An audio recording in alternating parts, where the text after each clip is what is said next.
friends, so let's go ahead and get started. We are making, again today, we are making a mixed berry jam using active fiber complex and aloe.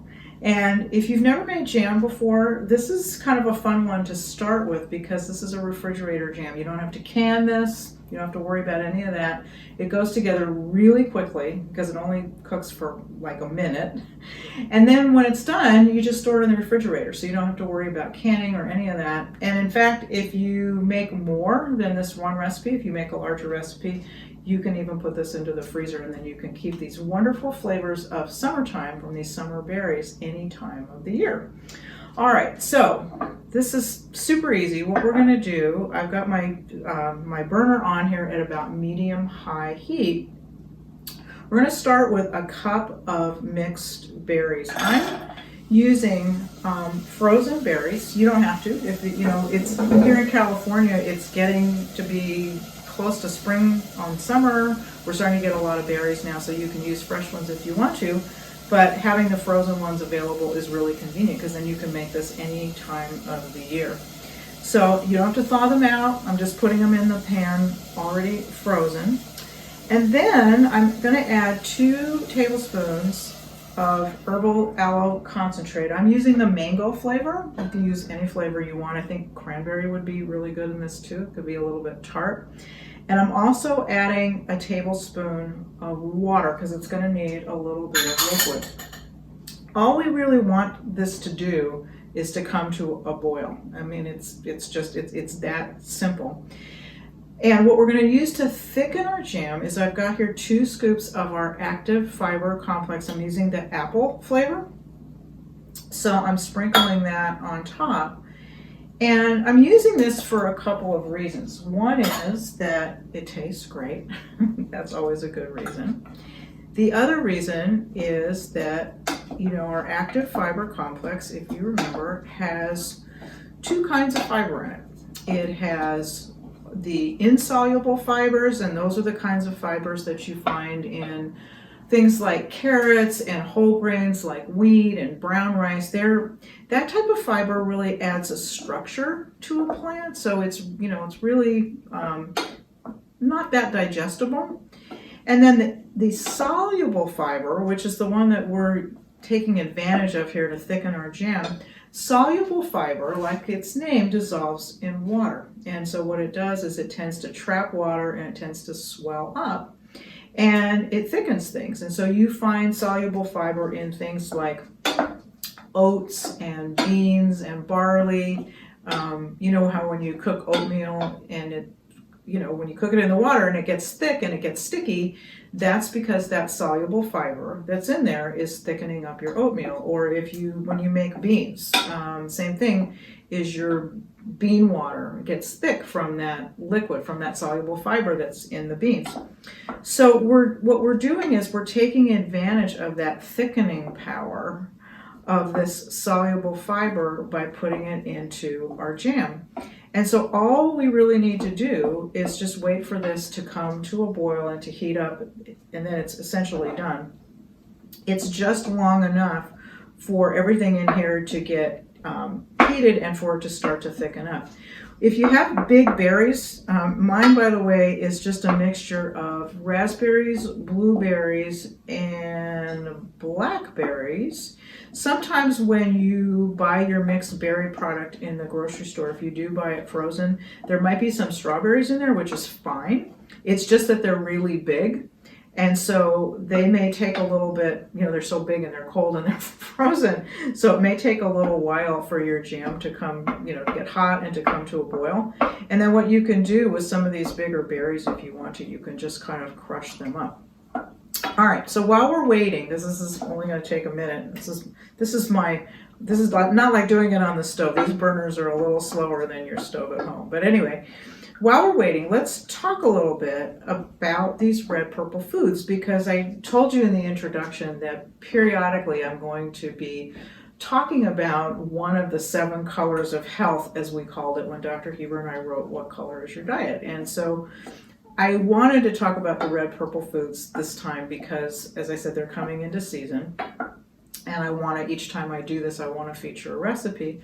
So these red-purple pigments, what gives these foods this beautiful color, are some compounds called anthocyanins, and I put some examples of foods that have them. So the obvious ones would be the berries. So I have raspberries and blackberries and blueberries and strawberries and cherries.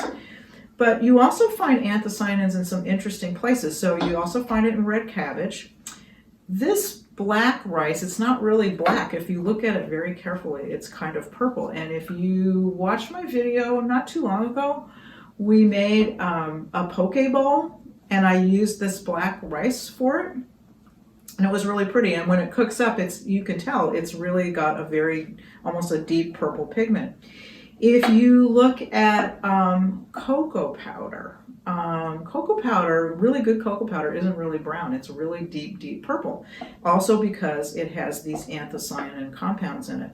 Pomegranate is also a good source of anthocyanins. So anything that's got that red purple color is going to give you these compounds. And one of the reasons that they're so beneficial is that they act as antioxidants. And we've talked about antioxidants before, but just as a reminder, oxidation is a natural process. It's something that happens in your body every day. You undergo what we call oxidant stress. It happens because we live in an oxygen-rich environment.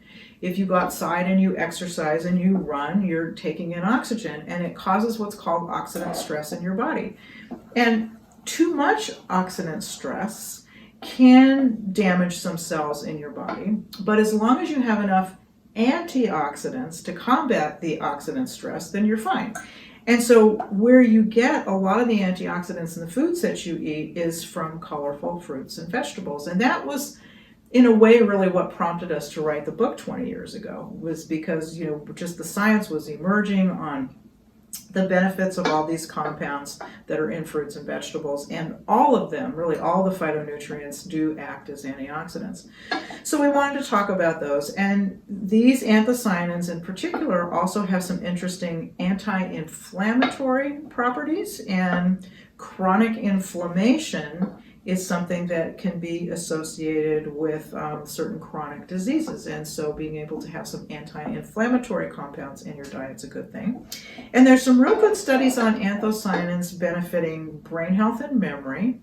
And also some good studies that show that it helps with heart health, because it helps to lower your blood pressure. So look at all of those benefits that you get just from eating something that's so delicious and wonderful. All right, so this is done. It took a little longer, honestly, than this would if you were doing it at home. If you've ever used a tabletop burner, they're just not as hot as your stove at home. But essentially, this is done, and I'm hoping that the overhead camera is catching this, so that you can see that it's started to thicken. And of course, as it cools, it's going to thicken even more. So I'm going to take this off the heat, and what I'm going to do, pardon me, is what we're going to stir in. The last thing we're going to put in here is just some chia seeds, just to add a little bit more thickening power. So I'm putting in a tablespoon. I'm using black chia seeds. You can use white ones if you want to. And if you remember when I've talked about chia seeds before, they soak up about 10 times their weight in liquid. And this is why they're so great for thickening. We've used them, we used them in our Rebuild Strength, our little protein balls that we made. We use them as the glue to kind of hold things together. And I love to use chia seeds for its thickening power. They're also a good source of omega-3s. Now, this right now doesn't have a very jammy texture, but trust me, when it's refrigerated, it's going to be perfect. And so all you're going to do is, once this is done, is you're going to pour this into a jar carefully, neatly, and you're going to store this in the fridge, and it'll take maybe, give it a couple of hours so that it can cool off and set up. And that's it. And I mean, I wish you could smell this already, because, the smell of berries is so good. It just always reminds me totally of summer. And this just smells amazing. All right, so this, I'm just going to cover this. I'm going to stick this in the fridge, and then I'm going to pull out another one that I made yesterday. Let's get that one. So here we are. Let me to move these out of the way so that you can see what we're doing. Whoops, got a runaway strawberry. All right, and so the texture of this now is really, it's really great. I mean, it's got a nice, thick, jammy type of texture. And of course, there's a lot of fun things you can do with this. Obviously, you know, toast is sort of a natural. One thing, there's a couple things I like to do with this. One would be, these are, again, Rebuild Strength.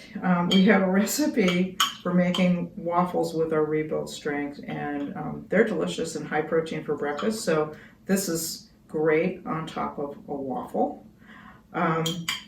The other place that I like to use this is on top of yogurt. So this makes just an amazing snack if you put a little bit of this on top of yogurt. And I'm going to steal a few of these blueberries and I'm going to put them on top too, because that's pretty yummy.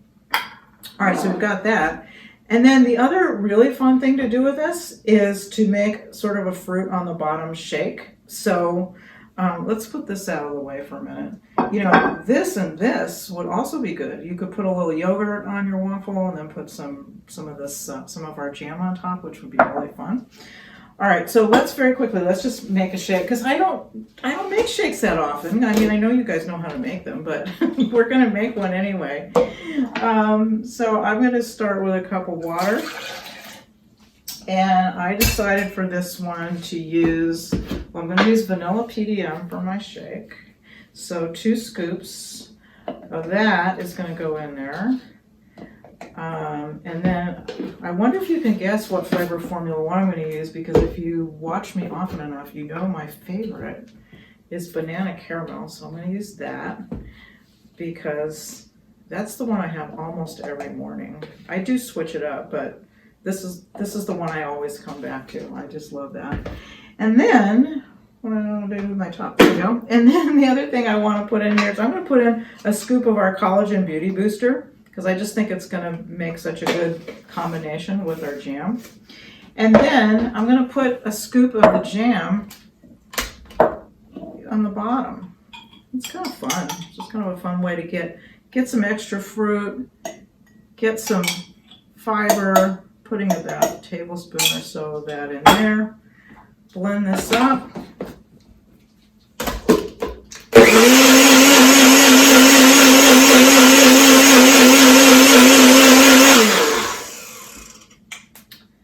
And then we're just going to pour that on top. And it makes just such a pretty presentation, I think. If I had ice in this, it would be thicker, of course. Some people like their shakes thick, some people like their shakes thin, but you see you've got that really pretty layer on the bottom, and it's just really fun. It's kind of like a nice surprise when you get to the bottom. Or if you want to, you could just stir this up and do that too. There's so many different ways that you can do this, but a lot of it's kind of staying in there. But look, even that looks pretty great. I'm going to taste this. And I'm going to tell you how amazing it is, because of course the shake itself is really good, because I've got a lot of flavor that's coming in from the beauty booster and also from the banana caramel. But it's really fun to kind of dip my spoon down there and just get a little bit of this wonderful jammy flavor. And it's really just the flavor of fresh berries. And if you were to taste this just on its own, the flavor of the berries totally comes through. You are getting a little bit of additional sweetness because it's coming from the active fiber. And the chia seeds, you know, it's great to do this with something like this with berries, because berries already have seeds in it. And so you almost don't really notice that there's something additional. It just tastes like, you know, just like the seeds that you would get from strawberries or blackberries or raspberries. So anyway, lots of fun. Something that I hope you'll try. As I said, if you haven't been making jam ever before, this might be a first way to do it, and not to be, you know, afraid to do it, because you saw it went together really quickly. Put it in a jar, put it in the refrigerator. It'll keep in the refrigerator, well, It'll keep in the refrigerator for about 4 or 5 days, but trust me, you will probably eat it before then, so you don't need to worry about keeping it for too long. All right, don't go away, because I'm going to be right back, and I'm going to give you all the nutrition breakdown for our wonderful mixed berry jam with apple fiber complex and also with aloe. So don't go away. I'll be right back.